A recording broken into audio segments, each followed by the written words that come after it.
าวานาลภัตตาเทปทาคิเน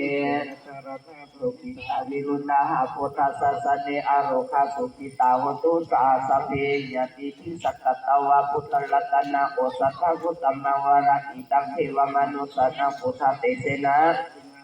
ตุปัฏฐวาสัพเพสุขาบุปัสสกันตุเตสักตาวาธัมมรัตนาโอสัทธอุตตมังวรังปาริลาหบุปัสสกานาธัมมเตเสนะปุจินันตุปัฏฐวาสัพเพปัสสนันตุนาสันตุปัฏฐวาสัพเพโลกาวุปัสสนันตุเตสุโคพุทธนาอุปโทสุขัสสะธรรมเทศนาโสกัสสังกัสสะสัมมังคิสัมมังขันนังกัปโปสุโคเทวตัปปติอภิโจรติกัปปติจักขิมาสยโตกายตัปปติภมโนตัสสะปันนาสุกัสนาตัมมะขมายตัสสะตุสัพพุริสโลเกเทวะธรรมติโวตาเดสันติปัฏฐาปัตตนาสติปัฏฐาอวัตตนานาตติตาจานิกัสสติเวทาตัตวะโสอนุตตรมัยติกาปิสัจเจวะนิคามิตาวะภุมมาสลังเอติสิโยเอติสัพเพสุขะปะระยันโตสัพเพพยาปะระยันโตสัพเพโลกะปะระยันโตอากัสสตาจะภุมมาทา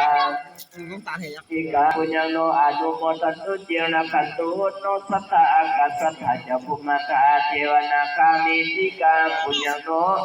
สันตุจิรังนาคันตุสุติกัสสันตุเทวตาคาตานาโมเภพุทธเตเสสัตตนาคายะคัมมิกาเตสาปฏิปิปจิดันตโรกาคัมพิลกากา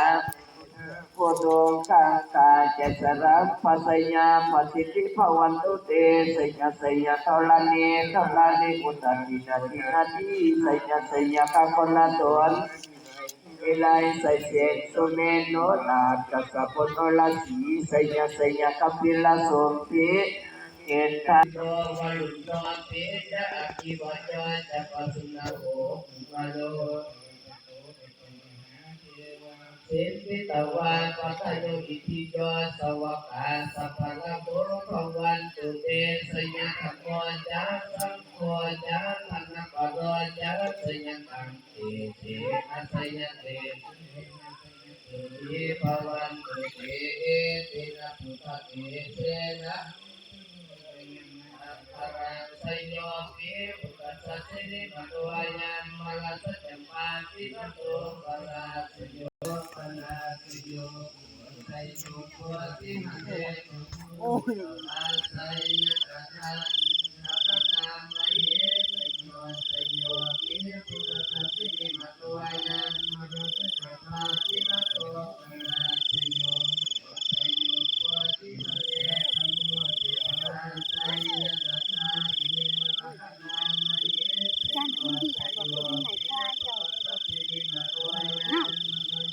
มาติมะโตปะราสโยสัพพิมาโตอายังวะสัจจมาติมะโตปะราสโยโอไสโยโพธิมันเตปะโวะวันไสยะตถา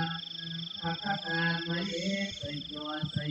ปิปุตตะสิริมะโตยังวะสัจจมาติมะโตปะราสโยโอไสโยโพธิปะโพธิตวันไสยะตถาสัพพะนามะเยสโยโตโพธินาโมเรเอวังอวังวิสโยโอวิสยะสุสยะมังคะเลอะปะนาติปัตตังเกติเจปัฏฐานิโภคะเลอะปิเสเกสัพพะพุทธานังอะคะปะโตปะโมทันติสุนาคะตังสุขังคารังสุขะปัสสะสุโหติตังสุมาโนสุมาโวโตจะสุขิตะภุมมาจาริสุขะ